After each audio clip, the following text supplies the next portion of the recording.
오늘 말씀은 요한복음 8장 21절에서 30절입니다. 인생의 다양한 문제가 산재합니다. 경제적인 문제, 사회적인 문제, 가정의 문제 등 실로 다양한 문제가 존재합니다. 이 모든 문제의 근원, 즉 뿌리가 무엇이냐는 것입니다.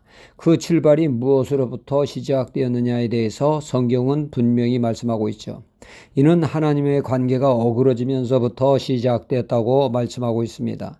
사람은 하나님의 형상으로 고귀하게 지은 바 되었고 하나님과 교제하며 원만한 삶을 살기 위해서는 하나님의 말씀대로 살아야 했습니다.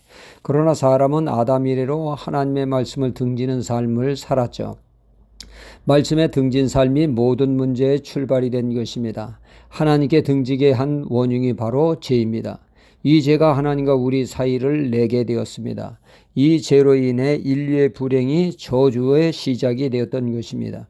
이 죄의 문제 해결을 하지 못하는 한 하나님 안에서의 참된 평강은 없습니다. 죄의 문제를 해결하지 못하는 한 하나님과의 관계 회복하기는 사실상 불가능합니다.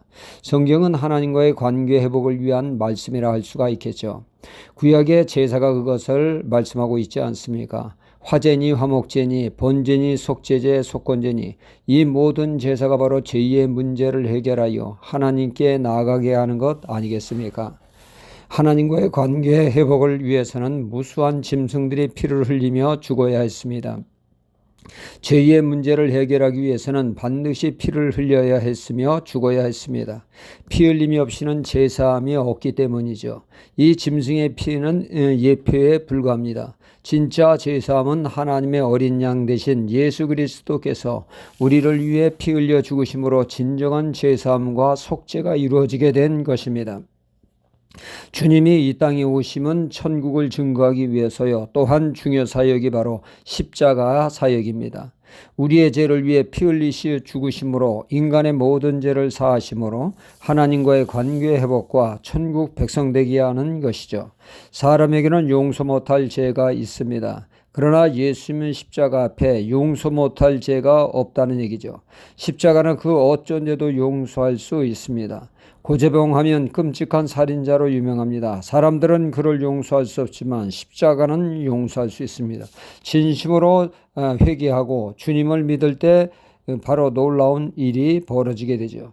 예수님이 십자가에 달리실 때 주님 양편에는 강도가 같이 못 박히게 되었습니다.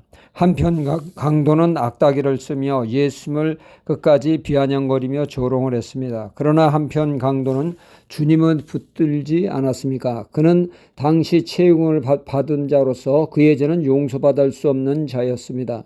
죄였죠. 그러나 진심으로 주님을 영접함으로 그는 주님이 말씀하시기를 너는 나와 함께 낙원에 있으리라 구원받지 않았습니까?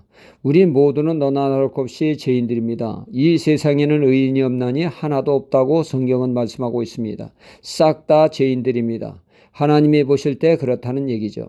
하나님 보실 때 두 가지 죄인이 있을 뿐입니다. 회개하여 주님을 영접함으로 구원받은 죄인이요 또 하나는 구원받지 못한 죄인이 있을 뿐입니다.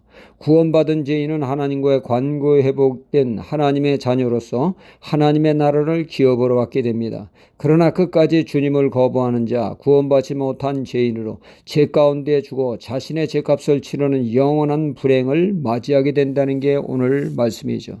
오늘 말씀이 이를 증거하고 있습니다. 죄 가운데 너희들이 죽으리라고 주님은 말씀하셨습니다. 예수님을 의지하여 십자가를 의하여 죄 문제 해결받은 우리는 오늘도 하나님과의 신령한 교제를 통하여 때를 따라 주시는 은혜를 누리는 복된 하루가 되어야겠습니다. 할렐루야.